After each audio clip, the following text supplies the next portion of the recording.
Mr. Speaker, may I thank you first for condemning the wanton killing that happened at the Lekki toll gate.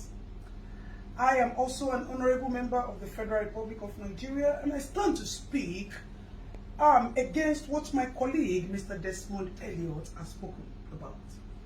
Mr. Speaker, may I let you know and reiterate that my colleague, Mr. Desmond Elliot, was once an actor.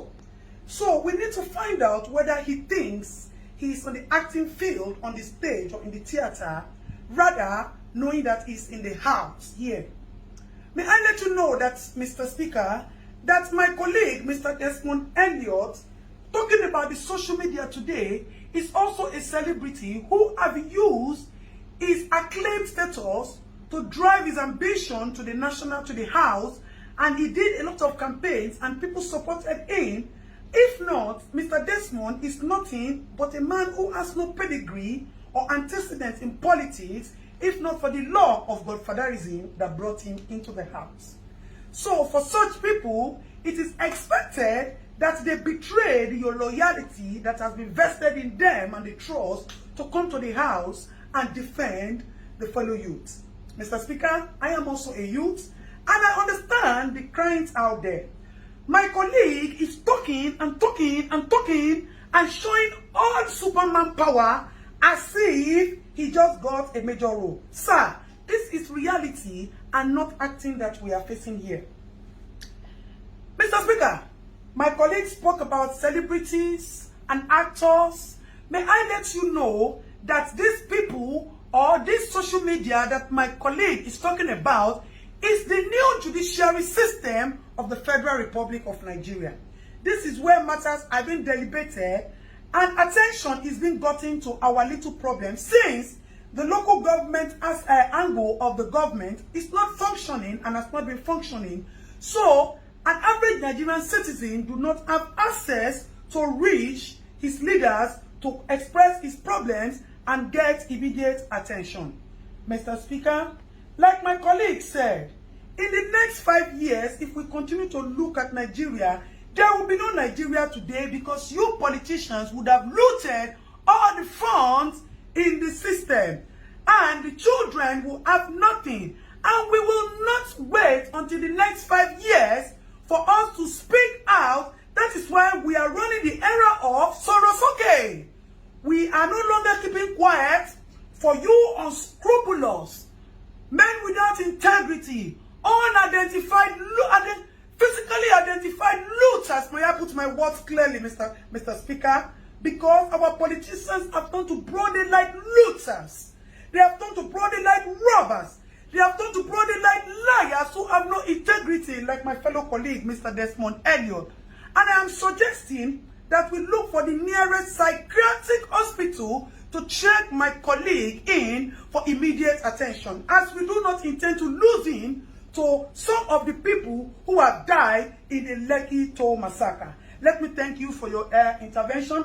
Mr. Speaker, may I also plead with you that the issue of the Oba of Lagos is so alarming and shameful to us as youth.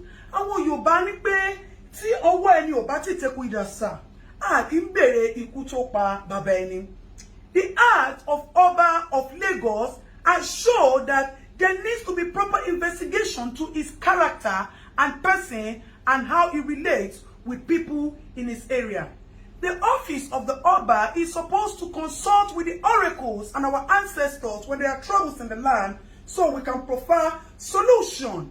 Rather, the office of the Oba has turned into a storage of dollars and palliatives, and that needs to be questioned and properly investigated, sir. May I also plead with you, Mr. Speaker, that you should look into the bills that are being presented to you and be sure that you are defending and supporting the interests of the youth. Our politicians have turned into nothing but animals who worship nothing but money. May I also bring to your notice, Mr. Speaker, that there is a fellow member of the government as well who who kept some palliatives in his house and decided to share it on his birthday. My people will say, Olori Buruku Nyewasa, with all due permission and respect, Ashiere Ole, and then one on your pension. It is nothing but an action of greed. Mr. Speaker, my fellow colleague is addressing we youths as common children. Desmond Elliot, we the youth that we as is talking about are the people like us who say we die here or Nigeria gets better. Because we want a good Nigeria and a new Nigeria for our children. May I also let you know, Mr. Speaker, that our interrupted process at the Lekki Gate is supposed to be a kitchen garden where we wanted to cook soup for our future generation to eat. We just put the firewood on the fire and the pot. We have not put the pepper, we have not put the beef, the seasoning, and the onions and the oil to taste so that we can build a new Nigeria for our children. And our children will be the ones to eat the soup. We are not greedy, Mr. Speaker. We are just a generation who does not take nonsense. And we are just a generation who wants a new Nigeria.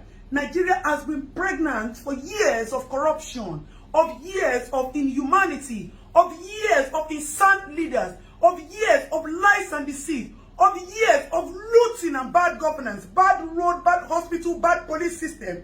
And we thought that if we conduct a cesarean section for this pregnancy, we'll be able to bring out all these and give birth to a new Nigeria. Mr. Speaker, before I go, I would request a 1-minute interaction with my colleague so that he would know that we are all here to protect the interests of the citizens of the Federal Republic of Nigeria. Desmond, you already know correct. If nobody say that they do you for dream, they talk about social media for you. You think say we no go here. You think say some people where they know you no go still content or say you go the jambula mouth for house. Be careful, make you not begin to see people like us for your dream. Make you dey very, very careful. Meanwhile, me and you will go see jam for Suleri. Make I face, make I tell you, not the way if you do me. But Dabi Amila, Oga, na my baboko. So you know go there, anything will happen to me. You see, say confidence me pokon.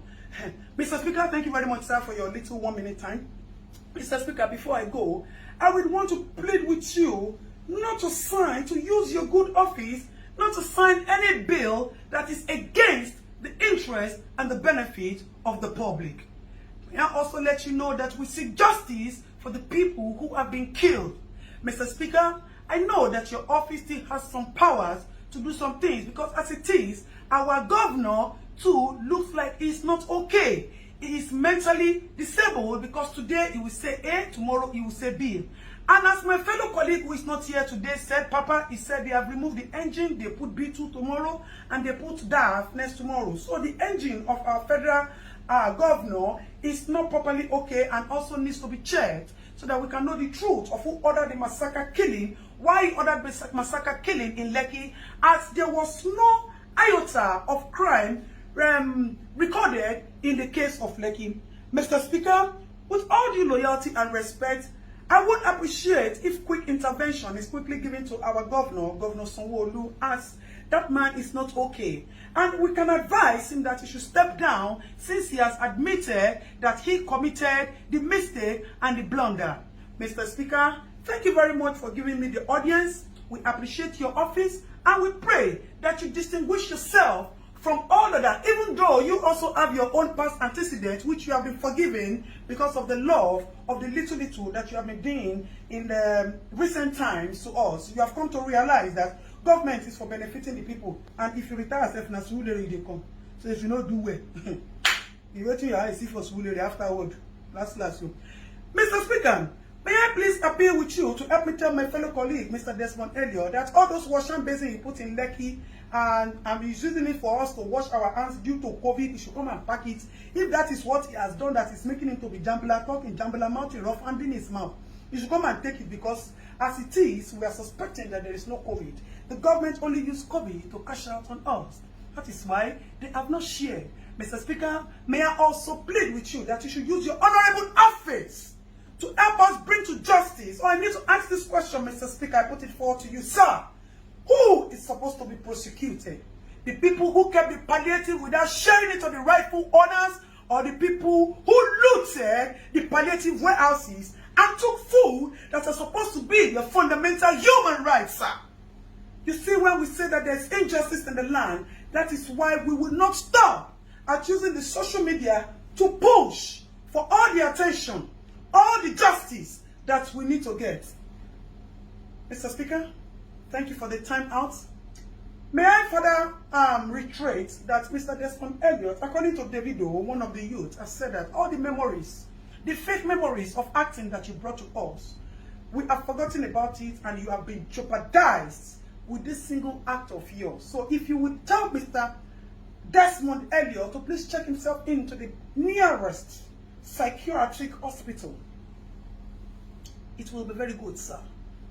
I remain your Honorable Adeton, who stands for nothing but justice for the common man, as I am a common man and a citizen of the Federal Republic of Nigeria. So help me God, sir.